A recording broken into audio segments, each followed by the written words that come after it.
E aí pessoal, tudo tranquilo com vocês? Nos vídeos anteriores nós falamos que entre os anos ali de 1940 até 1980, o mundo vivia um período tenebroso com lançamentos indiscriminados das mais variadas substâncias químicas perigosas, principalmente compostos organoclorados, que afetavam tanto a saúde humana como a saúde animal. Será que isso continuou indiscriminadamente? Embora alguns países tenham tomado algumas atitudes individuais, será que houve alguma medida internacional para combater o problema? Meu nome é Ítalo Braga, eu sou professor da Unifesp vinculado ao Instituto do Mar e esse é um canal de Química Ambiental. Acompanhe a gente.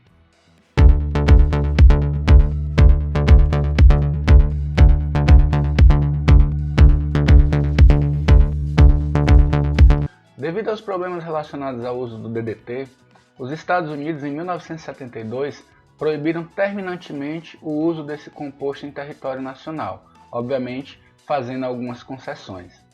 Posteriormente, outros países viriam a adotar políticas semelhantes, no entanto, faltava ainda a adoção de medidas internacionais, uma vez que já estava claro que a contaminação por essas substâncias afetava não só os países individualmente, visto que os mecanismos de transporte favoreciam que esses compostos fossem mesmo capazes de ultrapassar fronteiras, afetando assim países vizinhos.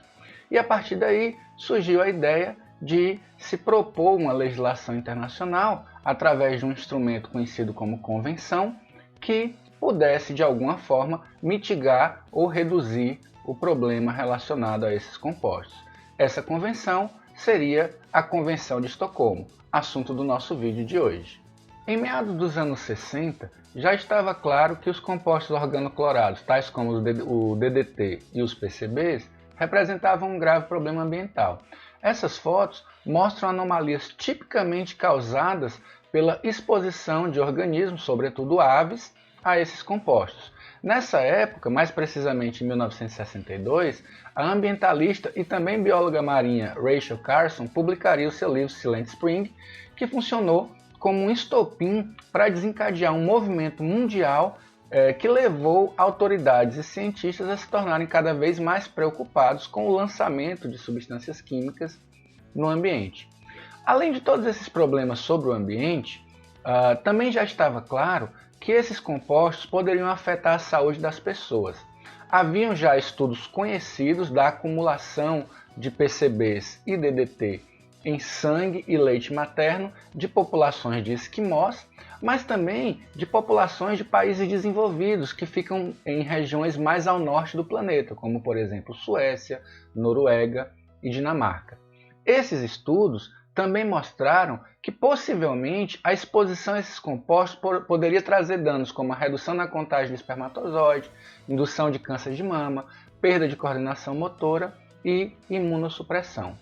Então esse caldeirão de preocupações, tanto do ponto de vista ambiental como do ponto de vista da saúde pública, levou a organismos internacionais proporem estratégias para combater o problema. Em 1995, o Programa das Nações Unidas para o Meio Ambiente, PNUMA, solicitou ao Fórum Intergovernamental sobre Segurança Química, que elaborasse um parecer sobre uma lista de compostos inicialmente propostas pelo PNUMA, do ponto de vista dos seus riscos ambientais e da sua possibilidade de banimento. Em 2001, os resultados gerados por esse relatório foram apresentados na Assembleia Mundial de Saúde, onde se iniciaram as negociações para que se propusesse o banimento ou pelo menos a redução do uso exagerado desses compostos. Então, em 2004, na cidade de Estocolmo, a convenção foi finalmente ratificada por 50 países signatários que se comprometeram a cumprir as suas prerrogativas. Vocês podem consultar os detalhes sobre a Convenção de Estocolmo, não só sobre o seu histórico, mas também no que tange as suas atualizações, nesse site aqui, né, o pops.int, onde você vai encontrar os documentos completos, assim como as atualizações que ocorreram após 2004. Inicialmente, a Convenção de Estocolmo estabeleceu regramentos sobre esses 12 compostos, divididos em 3 grupos: pesticidas, note que aqui está incluído o DDT, mas também outros pesticidas, os PCBs e o hexaclorobenzeno, que são produtos de uso industrial, como nós vimos no vídeo anterior, e os furanos e dioxinas, que têm formação ou origem não intencional. Inclusive tem lá o episódio conhecido com o agente laranja na Guerra do Vietnã. Bem, através do instrumento da Convenção de Estocolmo, foram criados 3 anexos que abordavam questões diferentes sobre esses compostos, que a partir de então passaram a ser referidos como poluentes orgânicos persistentes, ou pela sigla POPs.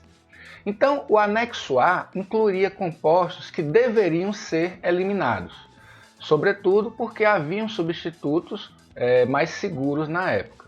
Já no anexo B, estariam compostos que teriam seu uso restringido. Aqui, por exemplo, entraram substâncias como, por exemplo, o próprio DDT. Notem que, embora o DDT seja muito prejudicial do ponto de vista ambiental, ele prestou um grande papel em reduzir os vetores de doenças infecciosas, como por exemplo a malária e a febre amarela. Portanto, o anexo B criou exceções de compostos que poderiam ser usados para fins específicos, enquanto não houvessem substitutos à altura. Os compostos que estavam contemplados nesse anexo B, eles deveriam ser banidos, ou seja, deveria haver um esforço entre os países signatários da Convenção para bani-los. Um outro exemplo de composto que entrou nesse anexo foram os PCBs, porque a substituição dos PCBs levaria à necessidade de substituir também transformadores e capacitores ao redor do mundo inteiro, o que geraria um custo muito grande e inviabilizaria a proposta. Então, aos PCBs foi concedida a possibilidade de continuar sendo utilizado até que encerrasse a vida útil desses equipamentos, de modo que os novos equipamentos deveriam usar fluidos dielétricos livres de PCB. E, finalmente, o anexo C, que contempla aquelas substâncias cuja produção é não intencional. Então, os países signatários da Convenção de Estocolmo se comprometeram a implementar nacionalmente medidas que pudessem ir de encontro aos objetivos de banimento, substituição ou restrição de cada um desses compostos. A Convenção de Estocolmo ela não permaneceu apenas com esses 12 compostos originais, não. Posteriormente, a 2004, quando foram incluídos os 12 iniciais, 9 compostos foram inseridos em 2009, o endosulfan foi inserido em 2011, o hexaclorobutadieno e o pentaclorofenol, além de seus sais e derivados, foram incluídos em 2013, e mais recentemente, em 2017, foi incluído o éter decabromodifenílico e as parafinas cloradas de cadeia curta. Perceba então que a Convenção de Estocolmo ela é um organismo dinâmico que vai incorporando novos poluentes orgânicos persistentes na medida em que a ciência vai provendo informação sobre o risco dessas substâncias. Uma observação importante é que o Brasil aderiu à Convenção de Estocolmo logo no seu início, em 2005, e hoje é um dos países signatários. Sendo assim, como todos os países que fazem parte da Convenção, se obriga a cumprir o que ela estabelece. Mas, de um ponto de vista geral, o que a Convenção de Estocolmo estabelece além desse banimento ou substituição que eu já mencionei? Ela preconiza que o uso de substâncias químicas deve sempre adotar o princípio da precaução, presumindo que elas podem ser potencialmente tóxicas, tanto para o ambiente como para a saúde humana. Nesse aspecto, sempre deve haver cautela nos processos de licenciamento e liberação para uso público.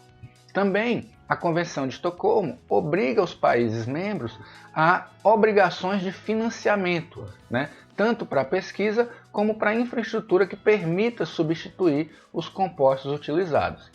O banimento dos POPs produzidos intencionalmente, existentes e futuros, esse é um compromisso também de todos os países.